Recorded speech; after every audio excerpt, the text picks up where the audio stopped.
Okay, so this is a continuation or part 2 of the daily reflections reading for October 20th, 2025. It's called Solace for Confusion. Obviously, the dilemma of the wanderer from faith is that of profound confusion. He thinks himself lost to the comfort of any conviction at all. He cannot attain in even a small degree the assurance of the believer, the agnostic, or the atheist. He is the bewildered one. That's from the 12 Steps and 12 Traditions book found on page 28. I want to underline that word, assurance.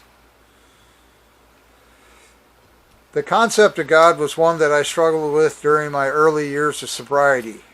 The images that came to me, conjured from my past, were heavy with fear, rejection, and condemnation.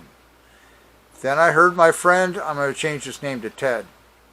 Then I heard my friend Ted's image of a higher power. As a boy, he had been allowed a litter of puppies. Many puppies, many puppies, provided that he assumed responsibility for their care. Each morning, he would find the unavoidable byproducts of the puppies on the kitchen floor. I'll tell you that's urine and other things.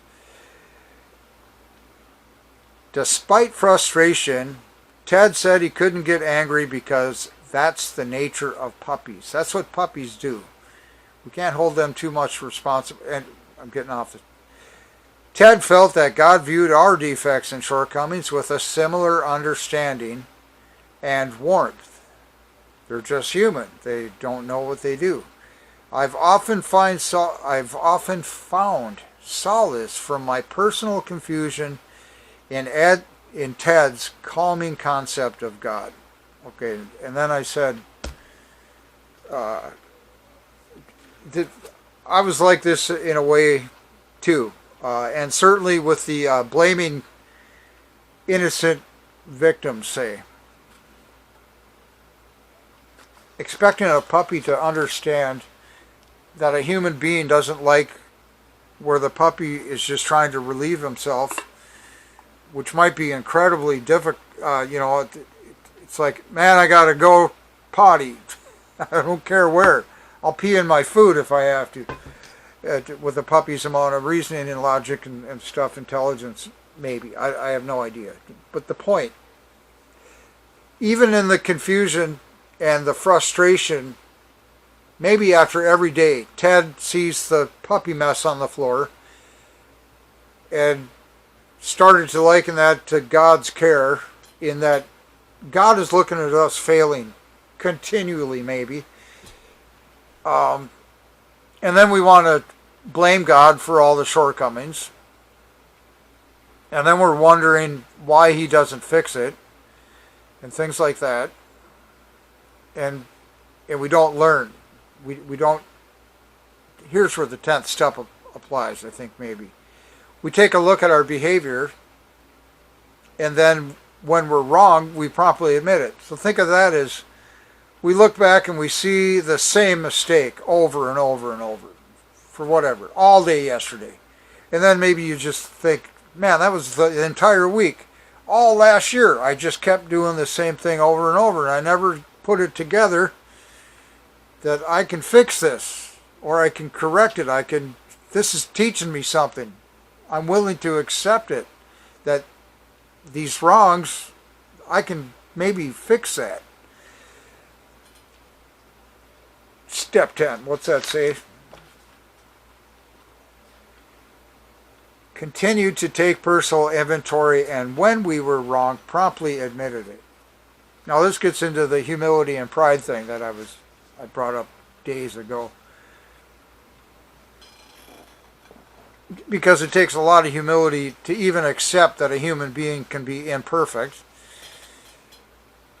Just to get in there with that idea. To even be anyways. So if one way of finding some flaw in your past is to inventory what you've been up to, and you do it, I mean, good on you. That's a huge step forward in helping everybody, essentially. But you're not done yet. Because just finding the flaws, like I said, pride and humility, you find out you keep doing this thing that's hurting everybody, and then you don't fix it. Well, there's probably some innocent excuses like, well, I don't know how to fix it. Let's just stick with that one. But then, like step 11, we seek through prayer and meditation to all this stuff. So we go looking for a way to fix this thing that we did wrong. And this is the beginning of humility, I'm going to put it this way. So we think, okay, well, maybe I made a mistake. And I'm willing to even go further and try and change my behavior and fix this mistake. Because I don't want to make it again later today, or just the next thing I do. I don't want to step into that trap again. Just a myriad of reasons. And we attempt to make a change. Now, this go all the way back to step 2. We came to believe that a power greater than ourselves could restore us to sanity. And that's like the insanity, let's call that humility, humbleness. The thought that maybe you're enough the way you are, you don't need to keep adding to. And if, number one, if you're just honest, people are going to respect that. Even if you're, hurting yourself by being honest to your own, well, I just want to say so much.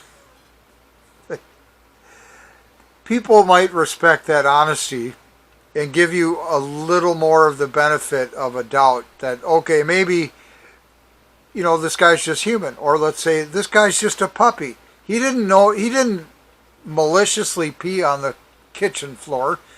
It just didn't have any option to go anywhere else, and it's a puppy. He didn't know any better. A person that takes an inventory and admits that they're wrong is like this in a way in my head, that if you get pride and you get humility here,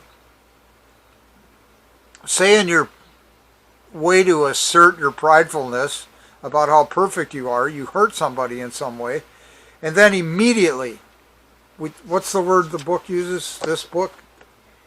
Promptly admit that you're wrong by being honest and being humble in that, okay, I went too far trying to build up my ego, I harmed you, I was wrong, please let me try and fix this. I would really like to not do that again. I dislike hurting people. This person might afford you benefit of the doubt. Okay, this person's trying to reform and change. Let's give them some grace on this thing. Just like between Ted and Bob with the puppies, Bob is still frustrated. It's like, why don't you correct that puppy with force, say? Ted is like, because it's a puppy. That's the nature of puppies. That's the nature of humans, are trying to get one up over on somebody else. And sometimes we go too far. And then it becomes a habit or whatever. Just, again, so much I want to say. But finally, step 10, they take a look at their past behavior, this person, this human. And then they understand, well, that's just the nature of humans, essentially, because all these previous 9 steps. Man, they're just long-winded. There's so much here. Maybe it's just, let's try and stick to one thing, Richard, by the way. I'm still that guy from the first part. Part 1.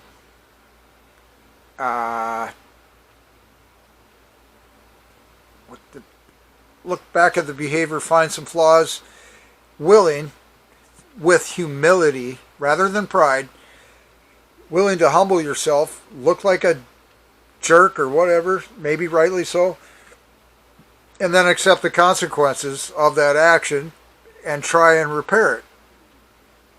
so that you can go forth in a more positive light, affecting people in a positive way for the rest of the day or the week or the year or your lifetime or whatever it is, rather than harming for your own good. The ego thing, the building, all that.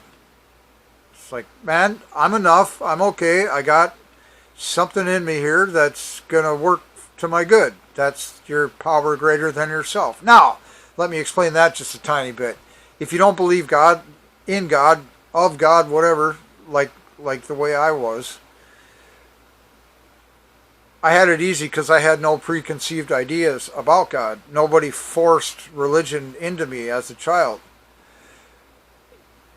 There's just so much to say about that. With what I find a lot of people struggling with in Alcoholics Anonymous is that they were force-fed some belief. And then they'd form an opinion based on that belief, okay? And it may not be right or correct or whatever. So much. So then, what's it say? Well, it ends up being confusing and frustrating, just like with these puppies peeing on the carpet or the floor or whatever. Bob, the guy, he wants to beat the puppy. Just that's wrong, and maybe if I just hurt the puppy, he'll understand. And then people kind of look at God like that. They think that, well, I kept peeing on the rug, and God's just slapping me in the face now about that. And I got problems with that. I think it's coming from an evil source. It might be the result of your previous behavior. You know, it's like if you go driving your car through a speed trap where you can see the police cars sitting on the side of the road and you just go blazing through there, obviously breaking the speed limit, and then you get pulled over, it's like, well, maybe there's a connection between this behavior, that police officer, the law that I should know, or the cop, whatever, and all. It's like, how can you blame the cop for pulling you over? It's really dangerous to speed like that. Anyhow, so I've often found solace from my personal confusion in Ted's calming concept of God. God is like the thing that's telling you, look at the cop car, don't go speeding through there. You're going to get busted, and then maybe he'll find a bunch of other problems. We don't need that today, pal. So, obey the law, whatever it is. Okay, so, where am I going? Pride, humility, step 2, came to believe a power greater than yourself. I was trying to explain that. Maybe your concept of God is one that isn't or has not been working. And you fall into this alcoholism thing, and you want to correct that mistake or problem or disease, or somehow better yourself in a way that doesn't involve hurting people any longer. You know, like loved ones that you can just keep lying to, things like whatever. So then you'd maybe think, rightly so, that AA is trying to cram all these new beliefs into your head. Well, that's where it's brilliant in step 3. Just stick with me. Step 2, and this is still about pride, humility, looking at your behavior and coming up with a solution that everybody's happy with, or that, let's just go right from step 1. Just why did you end up in Alcoholics Anonymous anyways? Or why did you even investigate at all? The 12 steps of Alcoholics Anonymous. We admitted, step 1, we were powerless over alcohol, that our lives had become unmanageable, period. Step 2, came to believe that a power greater than ourselves could restore us to sanity, period. Step 3, made a decision to turn our will and our lives over to the care of God as we understood Him. Step 4, made a searching and fearless moral inventory of ourselves, period. Step 5, admitted to God, to ourselves, and to another human being the exact nature of our wrongs, period. Step 6, we're entirely ready to have God remove all these defects of character, period. Step 7, humbly asked Him, meaning God, to remove our shortcomings, period. Step 8, made a list of all persons we had harmed and became willing to make amends to them all. This became willing part, important, super. Step 9, made direct amends to such people wherever possible, not whenever, but wherever, except when to do so would injure them or others, period. Step 10, continue to take personal inventory, and when we were wrong, promptly admitted it, period. So, myself, having no preconceived thing against or for God, in AA, they started trying to cram these new beliefs in here. I was receptive in God as I understood Him, because I just didn't understand it all, and I'm just like, okay, confusion, that'll work, I guess, for now. And then in the big book of Alcoholics Anonymous and other people, this is the important part. It's just that by listening to the other people, they had found a possible path through the confusion and all this wreckage in a way that made sense to me. And then if you needed some kind of evidential backup or whatever, this book goes into detail that if you can't get a grip on God as you understand Him, or maybe as you had understood Him because of false beliefs and things or whatever, and you keep a slightly open mind, you can just accept these people, what they're saying, what they're talking about, how they're acting. And like you'll hear stories of like, oh my God, how could one person be so bad? Or just, how could you, how? I mean, what a wreck. How did it, and look at you now. You're nothing like that old personality, the old alcoholic. You're markedly different, and in a good way. I like you now, and it's like, wild, man. How did you change? And so, and then they don't get all preachy on you. They don't tell you that you got to be this way about God or whatever. It came, step 3. Made a decision to turn our will and our lives over to the care of God as I understand Him. Now, like, for me personally, I didn't understand God at all. I didn't have any preconceived idea. I started going to meetings, and I heard about this God I didn't understand, or whatever they were calling it, that the power of the universe, the right force, the force, just all kinds of, people call it their doorknob, the ashtray, the leather jacket, just all kinds of weird things. That's a power greater than them that they can understand. They put some, okay. So, I accepted the big book's idea that maybe these people, their personal testimony about their life, that they were a wreck, now they're not, they got better. Wow, how did that happen? And then it's like, you know what? Maybe I should really listen to these people, investigate, and find out what they're doing to be this way. Because I've seen them now in sobriety even have these horrible tragedies befall them that are typical to a lot of humans.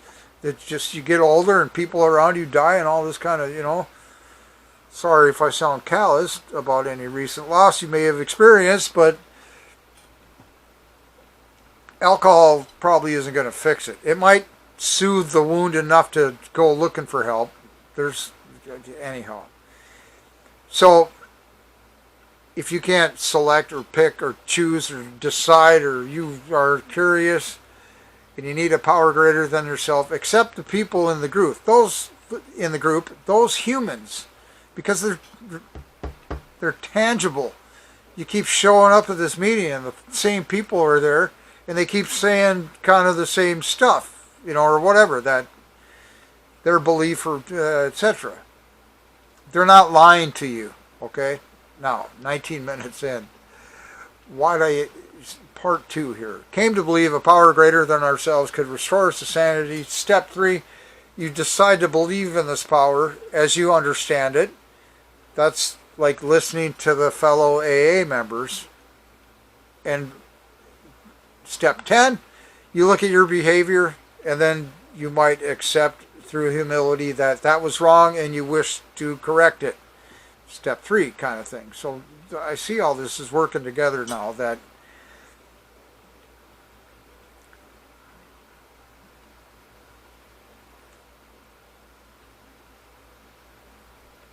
How's that working together, Richard?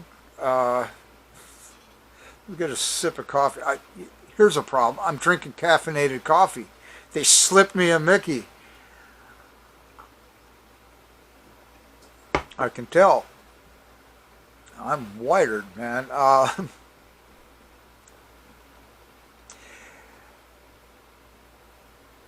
Step 2 and step 3, came to believe something could fix us. Step 3, deciding I'll listen to this thing that's trying to fix me and practice the advice given to me.